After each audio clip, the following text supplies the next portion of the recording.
Hello and welcome back to Spinning the State. I'm your host, Tamara Sakarzik, and I don't know about you guys, but as soon as the temperatures start to rise outside, I try and take full advantage by walking anywhere and everywhere. But I also know that I'm not the only one taking advantage of the warm weather, which is why we dedicated this episode to staying safe in the city.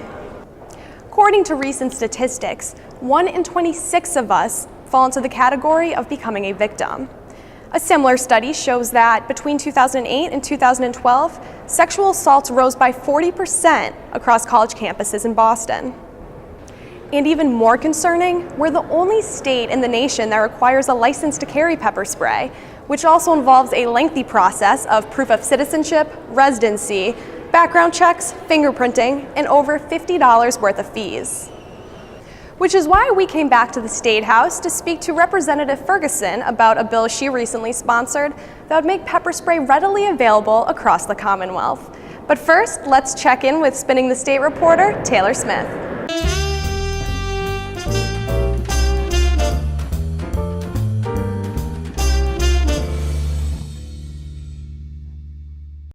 Walking through Boston alone at night can be dangerous, but junior at Emerson College, Melanie McFadden knows how unavoidable it can be. Because, I know my dad, hates the idea of me walking alone all the time, and I'm going to. There's no way I can have a buddy with me every single moment of the day. McFadden is among the growing number of college students who wishes pepper spray was more attainable in Massachusetts. So it would be nice if I could, have something on me just to kind of, assure me and my dad, just like that, I will have some sort of way of defending myself if anything happens. Until the laws change, students will have to find alternatives to staying safe in the city. We at Spinning the State found one to help get you started. We're here with Andrea Muccini, owner of Boston's Ultimate Self-Defense. Andrea, thank you for joining us. Welcome. Could you tell us a little bit about your program and what it involves? Yes, we have this is basically a martial arts center, and we call it a dojo, for any kind of self-defense. We have karate, judo, and Brazilian jiu-jitsu. So we cover the gamut from your basic self-defense to any kind of takedowns that you need, and ground self-defense. So if you get caught on the ground, how to defend yourself. So we pretty much, and we do ages from 3 to the adults. We have a lot of folks that come in, new kids that are going to college. So some kids that are going to start college, that have come into the city, that maybe have lived in rural areas. And last year there was a murder in South Boston, and we had over 300 women come in for the month of August to train self-defense. So if I was walking down the street, what are some basic moves that I could use if somebody was going to? Well, the first thing, what we like to say is when everybody's walking down the street, it's really pay attention to your surroundings, okay? So you have to, if you're going to be on your phone, be alert. I always like to tell the women and the little girls that come in, look, keep your hands free. Keep your hands available. If I were to be attacked, could you show us some moves that I could do? We could show you a whole bunch of moves. Yeah, at least from the weakest point, from the thumb. So you got pull.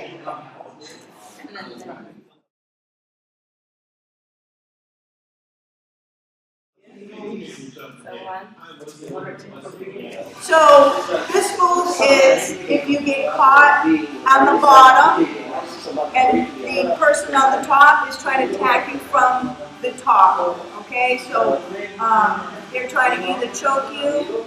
Okay, so they reach to choke. Okay, this is a bad position for you on the bottom. So it seems. Okay, but we'll show here.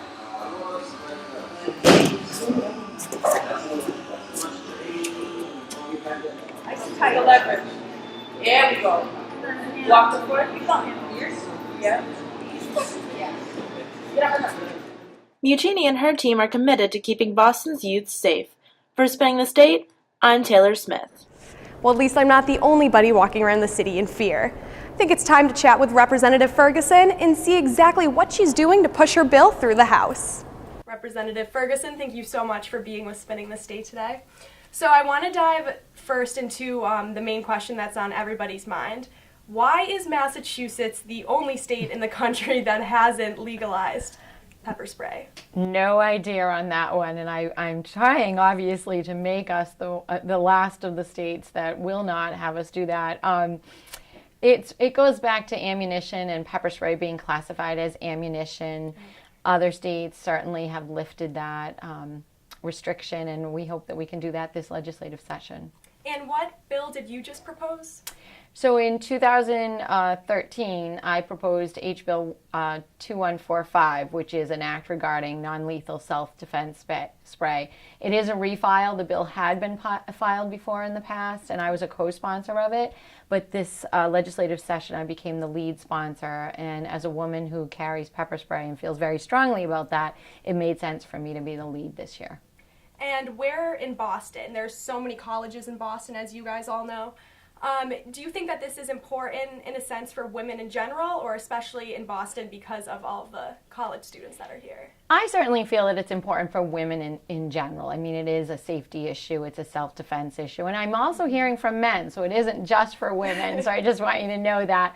But, you know, it is amplified certainly by the fact that we have so many colleges in the city of Boston, so many young women here attending college, but also I've heard from other cities as well, you know, Worcester, Springfield, etc. And we also hear from just people that work in the city and want it for at night when they're leaving, you know, their offices and trying to get to their cars or going through a garage. So it's definitely a very strong women's issue, but it really does affect a lot of people across the Commonwealth. And I know that now if I wanted to go and get a pepper spray legally, what would that process be like? I know it's pretty long, right? It is, and unfortunately that's where we're hitting some real roadblocks because people are feeling unsafe, maybe a domestic violence situation at home or a stalking situation, or just, again, like I mentioned, some heightened crime awareness in their neighborhoods. And what happens is currently, and we are the only state that does this, you have to apply for an FID in order to purchase the pepper spray and carry it. So in order to do that, again, it involves downloading the application, you know, doing the fingerprinting, etc., going to the police department, being interviewed, and then they submit that application for the formal approval. And that right now can take anywhere from 4 to 6 to 8 weeks even to get that approval back. And you know, people are waiting and they're afraid and they really feel that it should be their right to carry like they can in 49 other states. So it's very lengthy. Yeah, that's a very long process there. And what happened to your bill the last time when you were a co-sponsor? When I was a co-sponsor, I believe it was just passed out of committee and then didn't go any further. This year, this legislative session, it received a favorable rating out of Joint Committee on Public Safety, went on to Ways and Means, has been moving through Ways and Means, and I've had several meetings with the staff and the chairman of Ways and Means, and I have been assured that we're going to see this bill move forward and hopefully onto the House and Senate floors for a vote very soon. So this is the furthest that it's gotten, and I'm very proud of that, but we need to get it across the finish line. Definitely, I agree with that. So what are the repercussions if I were to, say, be carrying pepper spray, go in somewhere, it gets taken away from me? Could I get penalized for that? You could right now if you're not carrying it legally. And what we're running into is because people are able to purchase and carry it in so many other states, when they come to school in Massachusetts or move into the state, they still have their pepper spray and feel very safe with that. So they can get in a little trouble. I believe it's there is a fine associated with it if you use it and then, you know, they realize that you weren't carrying it appropriately, or if you use it inappropriately on someone, there's also then the risk of assault and battery charges being filed against you. But that's whether you have, you know, your license to carry or your FID or not. But so right now there is a fine associated with it if you are caught with it and using it. So. All right. And you just said if you were spraying it at somebody and it wasn't under the regulations. So are they worried at all that this might get into the hands of somebody who perhaps isn't using it for the right purposes? Well, we always run that risk. I mean, right now, if someone has the intent to, you know, conduct some crimes, some assaults, etc., unfortunately, I mean, they can go around on the internet and buy pepper spray if they want and then use it in an attack. So we have that already as a concern. I don't think that's going to be heightened by you know, allowing people to purchase and carry it that way. That has been brought up to me, well, you know, what if an attacker grabs it from you and sprays you with it? And that is certainly always a concern, but I think the benefits and the security and just the the ability to carry the pepper spray as an extra safety measure for a woman or for a man, far outweighs the risk of them being sprayed by someone, in the crime scene. So, certainly it is something that we always keep in mind, but what I say is pepper spray isn't the cure-all for everything. It's not going to solve all of the assaults, but if it helps someone either fight back or buy some time or, they can spray and get away, I think it's well worth it, and I'm willing to take that risk, so. All right, and I know that certain states like Michigan, they have restrictions with weight and the concentration percentage. Does your bill offer any restrictions or? Well, when we're looking at this pepper spray that you are able to buy over the counter in other states and what would be for sale like in our ammo stores right now, that pepper spray is a different level of spray compared to what law enforcement carry, SWAT teams or military, police, etc. carry. That's a much stronger form.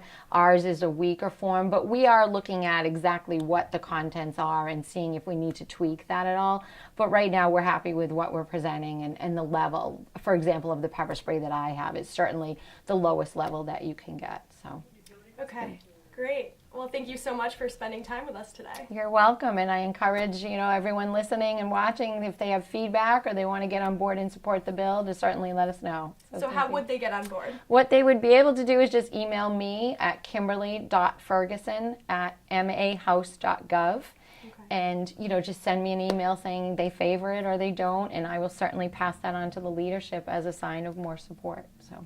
All right, so you guys have her email, so no excuses to walk around unsafe or walk around uneducated. Unfortunately, that is all we have time for today. But make sure you're following us on Twitter @SpinInTheState and keep an eye out for our next episode featuring Massachusetts gubernatorial race. Until next time, I'm your host, Tamara Sakarzik, and this has been Spinning the State.